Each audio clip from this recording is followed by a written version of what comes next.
Hai semuanya, selamat datang di The Brain Behind bersama aku, Miss Shadow. Di sini aku akan membawa kalian untuk menjelajahi berbagai sisi perilaku manusia dan membahas fenomena-fenomena menarik yang terjadi di sekeliling kita melalui sudut pandang psikologi. So if that sounds like your cup of tea, jangan lupa untuk komen, like, dan subscribe agar kamu gak ketinggalan update-update terbaru dari Miss Shadow. Hari ini kita mau membahas dua fenomena psikologi yang marak terjadi di era digital ini, yaitu echo chamber dan confirmation bias. Kedua istilah ini kedengarannya memang agak rumit, tapi sebenarnya cukup sering terjadi dalam kehidupan kita sehari-hari, terutama dalam aktivitas kita bermedia sosial. Jadi, apa itu echo chamber? Echo chamber adalah kondisi di mana seseorang hanya berinteraksi dengan orang-orang atau sumber informasi yang memiliki pandangan, opini, atau kepercayaan yang sama dengan dirinya.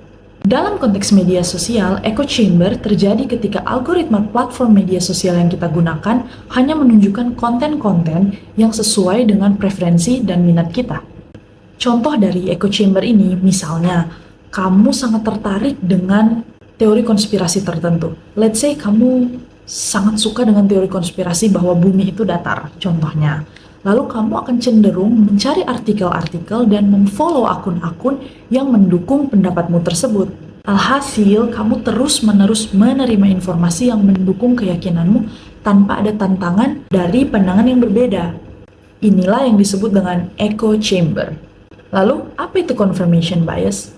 Confirmation bias adalah kecenderungan kita sebagai manusia untuk mencari, mengingat, dan menafsirkan informasi yang mendukung keyakinan kita, serta meremehkan dan mengabaikan informasi yang bertentangan. Fenomena ini bikin kita lebih percaya diri dengan pandangan kita, walaupun pandangan tersebut belum tentu benar atau lengkap. Contoh dari confirmation bias adalah misalnya kamu percaya bahwa kopi itu sangat baik untuk kesehatan. Maka kamu akan cenderung mencari artikel-artikel, video-video yang mendukung manfaat kopi. Lalu mengabaikan semua informasi, bahkan penelitian-penelitian yang menunjukkan efek negatifnya. Ini membuat kamu semakin yakin bahwa kopi itu sangat baik untuk kesehatan, walaupun kenyataannya jauh lebih kompleks daripada itu. Bagaimana echo chamber dan confirmation bias terbentuk? Yang pertama adalah algoritma media sosial itu sendiri. Algoritma media sosial yang kita gunakan itu didesain untuk menampilkan konten-konten yang sesuai dengan minat dan perilaku user. Semakin sering kita berinteraksi dengan jenis konten tertentu, maka semakin banyak pula konten-konten serupa yang akan ditampilkan kepada kita. Ini menyebabkan kita terjebak dalam lingkaran informasi yang sama dan terhindar dari pandangan yang berbeda. Faktor kedua dari bagaimana echo chamber dan confirmation bias itu terbentuk, yaitu seleksi sosial. Kita sebagai manusia cenderung bergaul dan berkumpul dengan orang-orang yang memiliki minat dan pandangan yang sama dengan kita. Di dunia nyata maupun online, kita seringkali membentuk komunitas-komunitas ataupun kelompok-kelompok yang homogen, di mana kita membahas minat-minat kita, pandangan-pandangan kita. Nah, kelompok-kelompok dan komunitas-komunitas ini pun yang akan kemudian memperkuat echo chamber itu sendiri. Yang ketiga, kebutuhan emosional. Kita sebagai manusia cenderung mencari rasa aman dan nyaman dan menghindari ketidaknyamanan dong pastinya. Nah, informasi-informasi yang mendukung keyakinan kita memberikan rasa aman dan nyaman, sementara informasi yang bertentangan dapat memicu stres dan kecemasan.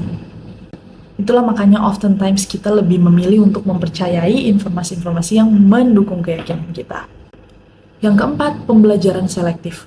Dari kecil, kita menerima informasi dari orang-orang di sekitar kita. Jika sejak kecil kita sudah ditanamkan suatu pandangan tertentu, maka kita akan cenderung mempertahankan pandangan tersebut dan mengabaikan informasi yang bertentangan.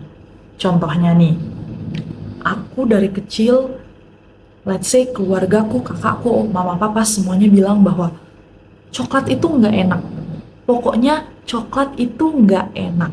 Nah, aku yang bertumbuh besar di lingkungan dengan orang-orang yang berpikiran bahwa coklat itu nggak enak, obviously aku bakal mikir bahwa coklat itu nggak enak, walaupun saat aku bertambah dewasa nanti, ketemu orang-orang baru dan mereka bilang, coklat itu enak loh, kamu udah pernah rasa belum? Aku bakal, nggak mungkin coklat itu enak, karena aku taunya dari kecil coklat nggak enak. Nah, itu yang dinamakan pembelajaran selektif. Nah, terus apa nih dampak dari echo chamber dan confirmation bias? Yang pertama, polarisasi sosial.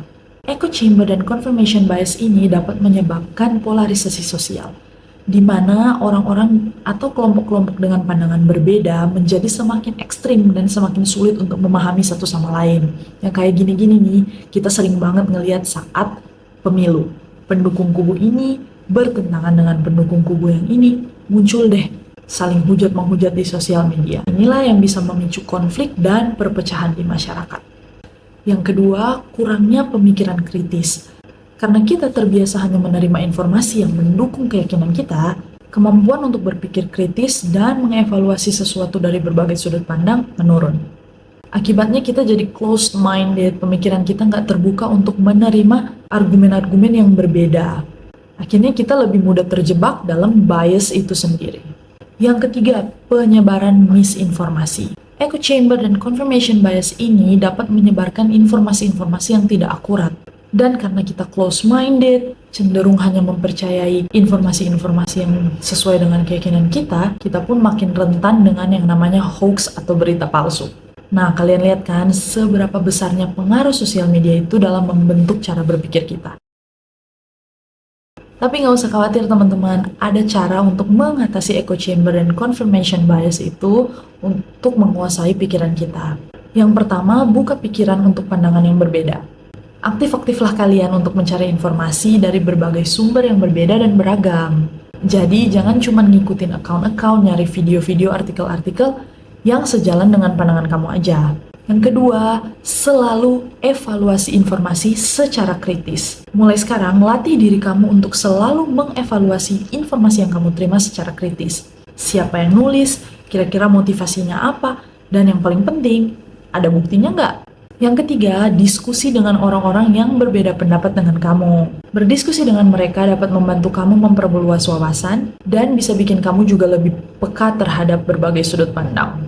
Yang keempat, selalu verifikasi fakta. Sebelum mempercayai dan menyebarkan informasi, pastikan kamu udah memverifikasi kebenarannya nih. Gunakan sumber-sumber terpercaya untuk memverifikasi fakta dari berbagai perspektif.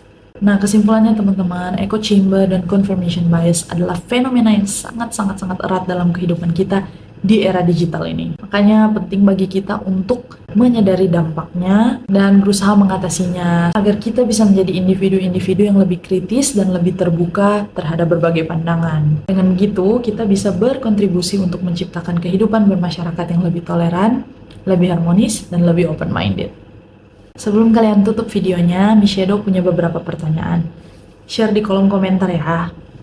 Pernah nggak kamu merasa terjebak dalam echo chamber? Jika pernah, gimana menurut kamu hal ini mempengaruhi cara pandangmu terhadap dunia?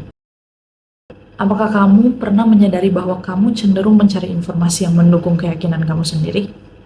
Terus gimana usaha kamu untuk membuka pikiran terhadap pandangan-pandangan yang berbeda? Oke teman-teman, makasih udah temenin Miss Shadow ngobrol-ngobrol soal echo chamber dan confirmation bias. If you enjoy the video, please don't forget to comment, like, and subscribe biar kamu bisa terus join obrolan Miss Shadow tentang rahasia-rahasia di balik otak kita. See you on the next video. Bye!